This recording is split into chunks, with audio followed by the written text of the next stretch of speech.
जय Hind defence lovers. आज की टॉप हेडलाइंस कुछ इस प्रकार है। भारत के फोर्सेस के लिए अप्रूव हुई नई surface to air missiles. F-35B की छुट्टियां हुई खत्म, डिसमेंटल होकर जा सकता है वापस। भारतीय वायुसेना ले सकती है इजरायल से लोरा मिसाइल्स। एमका के प्रोटोटाइप की डेवलपमेंट प्रोसेस में प्राइवेट कंपनी से लगाया HAL की तरफ झुकने का आरोप। और अयोध्या में तैनात होंगे एनर्जी कमांडोज।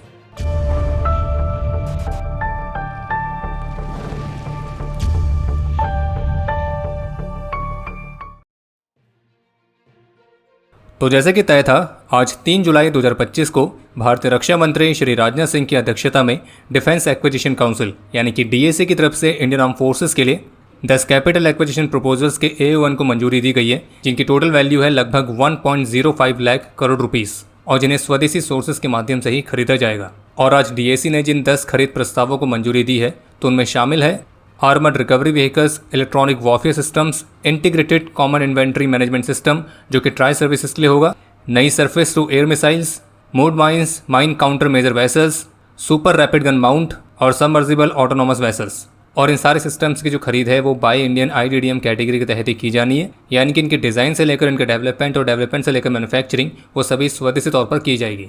लेकिन आपको ये भी स्पष्ट कर दें कि ऑफिशियल स्टेटमेंट में इस बात को मेंशन नहीं किया गया कि जो सरफेस टू एयर मिसाइल्स के खरीद प्रस्ताव को मंजूरी दी गई है तो वो मिसाइल्स कौन सी हैं। बाकी मिसाइल से याद आया, 17 और 18 जुलाई के लिए बे ऑफ बंगाल में भारत ने संभावित मिसाइल टेस्ट के लिए एरिया वार्निंग जारी करी है और ये एरिया वार्निंग 675 किलोमीटर तक के एरिया के लिए जारी की गई है। बाकी एक अपडेट है जम्मू कश्मीर से, जहां किश्तवाड़ वाले एरिया में इंटेलिजेंस के आधार पर जॉइंट सर्च ऑपरेशन लॉन्च किया गया था और अभी जिस समय हमें वीडियो रिकॉर्ड कर रहे हैं तो तब तक आई रिपोर्ट्स के मुताबिक आतंकियों के साथ कांटेक्ट एस्टैब्लिश हुआ है और ये ऑपरेशन फिलहाल अभी जारी है। बाकी इस पर जो भी अपडेट्स रहेंगे हमारे डिफेंस अपडेट से आपको उसकी जानकारी मिल जाएगी और क्विक अपडेट्स के लिए आप हमारे ऑफिशियल टेलीग्राम चैनल से जुड़ सकते हैं। लगभग 19 दिनों से यूके का जो F-35B केरला में छुट्टियां मना रहा है, तो शायद अब उसकी छुट्टियां खत्म होने को आई हैं, क्योंकि इंडिया टुडे की रिपोर्ट के मुताबिक अब इस F-35B को यूके तक एयरलिफ्ट करके ले जाया जा सकता है, क्योंकि इस फाइटर जेट को रिपेयर करने के मल्टीपल अटैम्प्ट्स किए गए थे लेकिन उनमें सफलता प्राप्त नहीं हुई है। और इसलिए अब इस एयरक्राफ्ट को टेक्नीशियंस द्वारा पार्शली डिसमेंटल करने के बाद इसे हैवी लिफ्ट कार्गो एयरक्राफ्ट की मदद से यूके ले जाया जा सकता है। हालांकि इस एयरक्राफ्ट की रिपेयरिंग से संबंधित कार्य के लिए यूके से 40 मेंबर्स की टीम 5 जुलाई तक भारत पहुंचेगी और इस टीम में स्पेशलिस्ट के साथ कुछ खास टो व्हीकल्स भी रहेंगे। और जैसे कि पहले यूके हाई कमीशन की तरफ से कहा गया था कि भारत ने जो इस एयरक्राफ्ट की रिपेयरिंग हैंगर के अंदर करने का ऑफर दिया था तो वो ऑफर उन्होंने स्वीकार कर लिया है और जैसे यूके से स्पेशलिस्ट इक्विपमेंट यहाँ आ जाते हैं तो उनकी मदद से इस एयरक्राफ्ट को टो करके हैंगर तक ले जाया जाएगा और बाकी का रिपेयरिंग कार्य वहाँ पे होगा। पर अगर रिपेयरिंग में यहाँ पे सफलता नहीं मिलती है तो फिर इसे डिसमेंटल करके ही वापस ले जाया जाएगा। बाकी यूके अथॉरिटीज़ को तो यही कहना है कि इस एयरक्राफ्ट में कुछ इंजीनियरिंग इश्यूज़ हैं जिस वजह से दोबारा से उड़ान भर के वापस नहीं जा पाया है। और जबकि कुछ ऐसी भी रिपोर्ट्स देखने को मिली हैं कि इस एयरक्राफ्ट को डिसमेंटल करने की फिलहाल कोई योजना नहीं है। इंजीनियरिंग टीम जैसे यहाँ पे पहुँचती है तो एयरक्राफ्ट को इसी तिरुवनंतपुरम एयरपोर्ट में ही रिपेयर किया जाएगा। लेटेस्ट रिपोर्ट्स के मुताबिक भारतीय वायुसेना इजरायल एरोस्पेस इंडस्ट्रीज यानी कि IAI से उनकी लोरा मिसाइल्स को खरीदने पर विचार कर रही है, जो कि एक एयर लॉन्च बैलिस्टिक मिसाइल है और इसे कुछ हाई वैल्यू टारगेट्स के खिलाफ इस्तेमाल करने के लिए मुख्य रूप से डिज़ाइन किया गया है, जैसे कि command centres, air force bases, critical infrastructures, naval vessels और ऐसी अन्य टारगेट्स। और इजरायली फर्म क्लेम करती है कि उनकी जो लोरा मिसाइल है ये air to ground missile technology के मामले में एक गेम चेंजर की तरह है, जो कि बेहद ही accurate survivable attack capabilities provide करती है। इसे स्टैंड ऑफ रेंज एक्यूरेसी के लिए ऑप्टिमाइज किया गया है और एक कुछ ही मिनटों के अंदर सुपरसोनिक वेलोसिटी के साथ टारगेट्स पर स्ट्राइक करने में सक्षम है। अगर बात करें इसकी मारक क्षमता की तो वो 400 किलोमीटर से ज़्यादा है। वैसे एक बात तो तय है कि अगर ये मिसाइल भारत खरीदता है और इसे कभी पाकिस्तान पर इस्तेमाल भी किया जाता है तो फिर जो न्यूज़ हेडलाइंस बनेगी वो वाकई में देखने लायक होंगी। बाकी इसके अलावा एक अपडेट यह है कि जैसे कि अभी कुछ ही समय पहले भारतीय रक्षा मंत्रालय ने एमका प्रोग्राम के एग्जीक्यूशन मॉडल को अप्रूव किया था, जिसको लेकर कहा गया था कि भारत का पहला ऐसा बड़ा मिलिट्री प्रोग्राम होने वाला है जिसमें पब्लिक और प्राइवेट सेक्टर दोनों को बराबर का अवसर दिया जाएगा।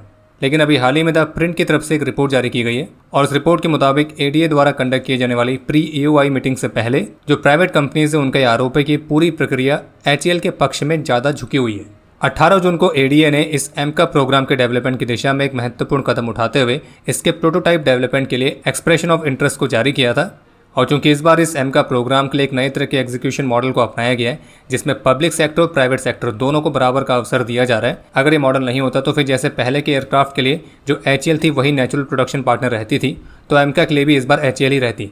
लेकिन इस नए मॉडल को अपनाने की वजह से इस बार पब्लिक और प्राइवेट दोनों को बराबर का अवसर दिया गया है, जिसमें वे चाहे तो स्वतंत्र रूप से बिड सबमिट कर सकते हैं, जॉइंट वेंचर बना के भी कर सकते हैं और कंसोर्टियम बना के भी कर सकते हैं। बाकी द प्रिंट की रिपोर्ट के मुताबिक जो EUI है वो सभी इंटरेस्टेड पार्टीज के लिए औपचारिक रूप से जारी की गई है, लेकिन इंडस्ट्री सोर्सेज के मुताबिक HAL 1 या 2 कंपनीज के साथ टाई अप करेगी इस कॉन्ट्रैक्ट को जीतने के लिए, और उनका तर्क यह है कि कोई भी भारत की प्राइवेट कंपनी भारत के कड़े क्वालिफाइंग क्राइटेरिया के कारण इस एमका वाले कॉन्ट्रैक्ट को अपने दम पर अकेले तो नहीं जीत सकती है। और इस रिपोर्ट के मुताबिक EUI में इस बात को मेंशन किया गया है कि जो भी भारतीय कंपनी इस एमका वाले प्रोग्राम में शामिल होना चाहती है, चाहे वो अकेले इसमें शामिल हो रही हो या किसी जॉइंट वेंचर या कंसोर्टियम के साथ, तो उन कंपनीज को ओन और कंट्रोल करने वाले जो निवासी हैं वो भारतीय नागरिक ही होने चाहिए। यानी कि जिन प्राइवेट कंपनीज के पास एक फुल फाइटर जेट को मैन्युफैक्चर करने का एक्सपीरियंस नहीं है, तो वो इस कॉन्ट्रैक्ट में किसी फॉरेन OEM के साथ जॉइंट वेंचर बना के शामिल नहीं हो सकते। इसके अलावा एक और कंडीशन है कि अगर भारत की कोई भी प्राइवेट कंपनी जॉइंट वेंचर ही बनाना चाहती है, तो वो उस वेंचर का नेतृत्व करने के लिए टॉप पर किसी फॉरेन टैलेंट को भी हायर नहीं कर सकते। इसके अलावा कंपनी का एनुअल टर्नओवर पिछले 3 फाइनेंशियल ईयर्स में कम से कम 2000 करोड़ रुपीस तक होना चाहिए, और ये सिंगल और लीड कंपनी दोनों के लिए है। और वहीं जो नॉन लीड पार्टनर है, तो उनका पिछले 3 फाइनेंशियल ईयर में एनुअल टर्नओवर 200 करोड़ तक तो होना चाहिए। और इसलिए इस रिपोर्ट के मुताबिक इन सारे क्राइटेरिया को फिलहाल भारत में एक ही कंपनी पूरा कर सकती है, और वो है HAL। और इसी वजह से भी प्राइवेट कंपनीज का आरोप है कि इस पूरे प्रोग्राम की जो प्रक्रिया है वो HAL के ही पक्ष में ज़्यादा झुकी हुई है, और इसलिए इसमें पब्लिक प्राइवेट वाला मॉडल ही चल पाएगा। भारतीय रक्षा मंत्री और उनके अमेरिकन काउंटरपार्ट के बीच हुई कन्वर्सेशन के बाद पेंटागन की तरफ से जारी ऑफिशियल स्टेटमेंट के मुताबिक दोनों देशों के लीडर्स ने भारत और अमेरिका के डिफेंस फ्रेमवर्क को लेकर एक महत्वपूर्ण डिसीजन लिया है, और जिसके तहत जब वे इस वर्ष अगली मीटिंग के लिए मिलेंगे तब उस दौरान 10 वर्षों का US India defence framework agreement sign किया जाएगा। इसके अलावा ऑफिशियल स्टेटमेंट में इस बात को मेंशन किया गया कि दोनों पक्षों ने कुछ महत्वपूर्ण US डिफेंस सेल्स जो भारत के लिए पेंडिंग पड़ी हुई है, तो उनको भी डिस्कस किया है। और हाँ, जो तेजस फाइटर्स के लिए जेट इंजन्स की डिलीवरी में डिले हो रहा है, तो उस प्रोसेस को भी तेज करने के लिए आग्रह किया गया है। इसके अलावा एक अपडेट यह है कि पहलगाम हमले के बाद जो पाकिस्तानी YouTube चैनल्स भारत में ब्लॉक किए गए थे, जो कि कल अनब्लॉक हो गए थे, जिसके बारे में हमने पिछले डिफेंस अपडेट में बात करी है, तो अब लेटेस्ट रिपोर्ट यह है कि भारत सरकार के निर्देश पर इन चैनल्स को फिर से ब्लॉक कर दिया गया है। और संभावित रूप से ये जो निर्णय है ये खास तौर पर भारत के लोगों की उसी प्रतिक्रिया के बाद आया है जो कि कल पाकिस्तानी चैनल्स के अनब्लॉक होने के बाद आई थी। और कुछ ऐसी भी रिपोर्ट्स हैं कि पाकिस्तानी चैनल्स जो अनब्लॉक हुए थे तो वो संभावित रूप से किसी टेक्निकल ग्लिच के कारण थे, ना कि सरकार के निर्णय के। हालांकि इस पर अभी तक फिलहाल कोई ऑफिशियल कमेंट देखने को नहीं मिला है। आज गुरुवार को यूपी गवर्नमेंट ने अयोध्या में केंद्रीय गृह मंत्रालय को लगभग 8 एकड़ तक की जमीन 99 वर्षों तक के लिए लीज पर देने वाले प्रस्ताव को अप्रूव कर दिया है। और ये जो 8 एकड़ तक की जमीन है, तो यहाँ पे भारत की एलीट नेशनल सिक्योरिटी गार्ड यानी कि NSG फोर्स का हब स्थापित किया जाएगा, जिसका उद्देश्य होगा अयोध्या और उसके आसपास के सेंसिटिव एस्टेब्लिशमेंट्स में बढ़ती हुई सिक्योरिटी रिक्वायरमेंट्स को पूरा करना।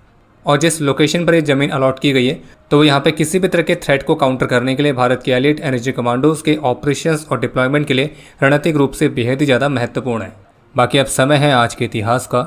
आज के दिन 1999 में कारगिल में अपने अदम्य साहस और वीरता का परिचय देते हुए कैप्टन सुमित रॉय वीर गति को प्राप्त हुए थे और इन्हें मरणोपरांत वीर चक्र से सम्मानित किया गया। आज के दिन 1948 में भारत पाकिस्तान युद्ध में अपने अदम्य साहस और वीरता का परिचय देते हुए ब्रिगेडियर मोहम्मद उस्मान ने अपना सर्वोच्च बलिदान दिया था और इन्हें मरणोपरांत महावीर चक्र से सम्मानित किया गया। आज के दिन कारगिल वॉर में ही अपने अदम्य साहस और वीरता का परिचय देते हुए कैप्टन मनोज कुमार पांडे ने अपना सर्वोच्च बलिदान दिया था और इन्हें मरणोपरांत परमवीर चक्र से सम्मानित किया गया। और आपके लिए आज का प्रश्न है कि कैप्टन मनोज कुमार पांडे आर्मी की किस रेजिमेंट से थे। और अब समय है आज के टॉप 3 कमेंट्स का, जो ये रहे आपकी स्क्रीन पर।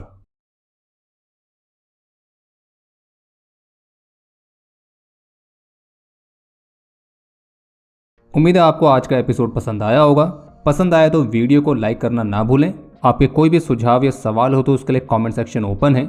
और अगर आप डिफेंस रिलेटेड और भी एक्सक्लूसिव कंटेंट में दिलचस्पी रखते हैं तो आज ही प्ले स्टोर से डिफेंस स्क्वाड की सुपर ऐप को डाउनलोड करना ना भूलें। और अगर आप चैनल पर पहली बार आए हैं तो squadron.in पे जाके हमारे नए डिज़ाइंस को भी चेकआउट जरूर करें। बाकी जल्द मिलेंगे नए एपिसोड के साथ। तब तक के लिए जय हिंद, जय भारत।